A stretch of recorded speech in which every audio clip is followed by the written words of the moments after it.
नमस्कार दोस्तों, एक बार फिर से हम हाजिर हुए हैं एक नए टॉपिक पर चर्चा के लिए। दोस्तों, आज के इस वीडियो में हम जानेंगे झारखंड की 4 सबसे बड़ी नदियों के बारे में। दोस्तों, ये जो 4 बड़ी नदियां हैं, ये इनके अपवाह क्षेत्र के दृष्टिकोण से बड़ी हैं। झारखंड की 4 सबसे बड़ी और महत्वपूर्ण नदियां हैं। तो चलिए एक एक करके डिटेल में जानते हैं। दोस्तों, झारखंड की जो सबसे बड़ी नदी है वो है दामोदर नदी। दोस्तों, दामोदर नदी का अपवाह क्षेत्र कितना है? 12,800 वर्ग किलोमीटर। दोस्तों, अपवाह क्षेत्र क्या होता है कि जो नदी की लंबाई होती है और उसकी चौड़ाई और दोनों का क्षेत्रफल निकालने के बाद जो एरिया निकलता है उसको अपवाह क्षेत्र कहा जाता है। तो दामोदर नदी का जो अपवाह क्षेत्र है वो 12,800 वर्ग किलोमीटर है और ये झारखंड की सबसे बड़ी नदी है। और दोस्तों, दामोदर नदी हजारीबाग, गिरिडीह, धनबाद, बोकारो और लातेहार से होकर गुजरती है और इसका जो उद्गम स्थल है लातेहार का टोरी नामक जगह, लातेहार का टोरी। तो इसको याद रखिएगा, दामोदर का उद्गम स्थल लातेहार का टोरी नामक स्थान से दामोदर नदी निकलती है। झारखंड में यह 290 किलोमीटर की दूरी तय करती है। तो इसको याद रखिएगा, झारखंड में जो ये बहती है 290 किलोमीटर, लेकिन इसकी कुल लंबाई है 524 किलोमीटर। यानी कि बाकी का जो एरिया है वो पश्चिम बंगाल में बहती है और 290 किलोमीटर झारखंड में, और टोटल जो इसकी लंबाई है 524 किलोमीटर। दोस्तों, दामोदर नदी का कुछ उपनाम है, इसको कुछ दूसरे नामों से जाना जाता है। तो एक तो है देव नदी और दूसरा है बंगाल का शोक। दोस्तों, बंगाल का शोक क्यों कहा जाता है? क्योंकि दामोदर नदी में भीषण बाढ़ आया करता था पहले। अभी तो कुछ हद तक कंट्रोल किया गया है, लेकिन दामोदर नदी में बहुत भीषण बाढ़ के कारण बंगाल में बहुत क्षति पहुंचती थी, जिसके कारण दामोदर नदी को बंगाल का शोक कहा जाता है। ये झारखंड की सबसे बड़ी नदियां हैं और इसकी कुछ सहायक नदियां हैं जिनको जानना बेहद ज़रूरी है।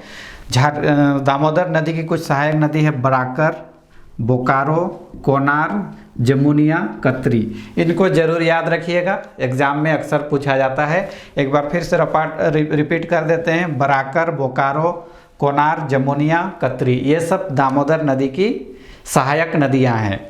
उसके बाद दूसरे नंबर पर आती है स्वर्णरेखा नदी। झारखंड की दूसरी सबसे बड़ी नदी स्वर्णरेखा नदी।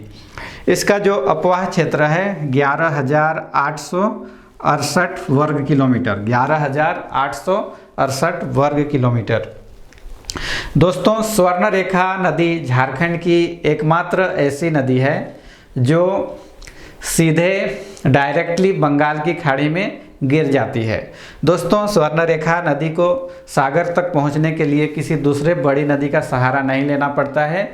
ये झारखंड में निकलकर पश्चिम बंगाल, उड़ीसा होकर सीधे बंगाल की खाड़ी में गिर जाती है। ये कोई बड़ी नदी से नहीं मिलती है, इसको याद रखिएगा।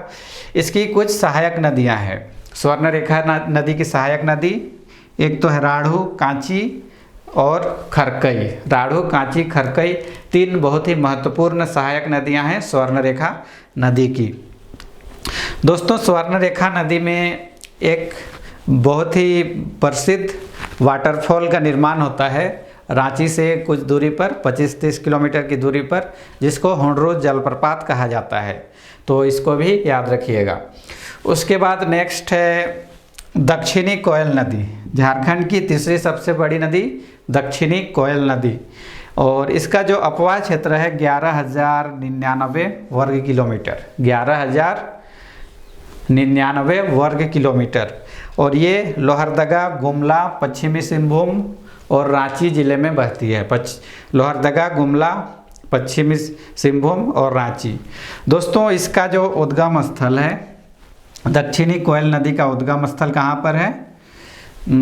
रांची के समीप नगड़ी गांव। दोस्तों, स्वर्णरेखा नदी और दक्षिणी कोयल नदी है, दोनों का उद्गम स्थल लगभग एक ही जगह है, रांची का नगड़ी गांव। इसको याद रखिएगा।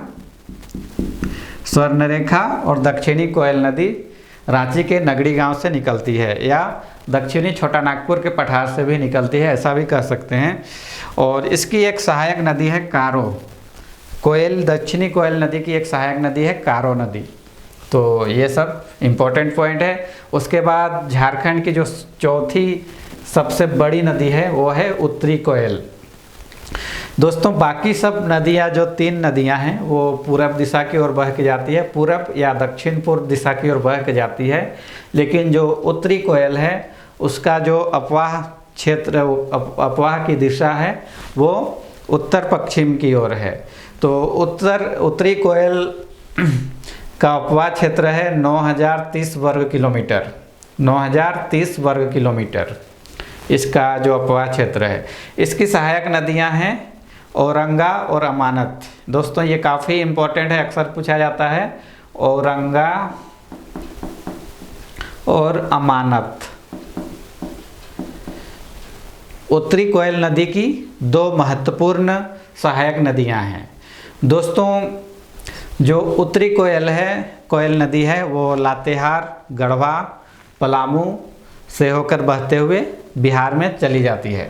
तो दोस्तों ये थी झारखंड की 4 सबसे बड़ी नदियाँ जिनके बारे में हमने चर्चा किया। उम्मीद करते हैं आपको ये वीडियो अच्छा लगा होगा। अगले वीडियो में फिर मिलेंगे कोई नए टॉपिक के साथ। तब तक आप अपना ख्याल रखिए। धन्यवाद।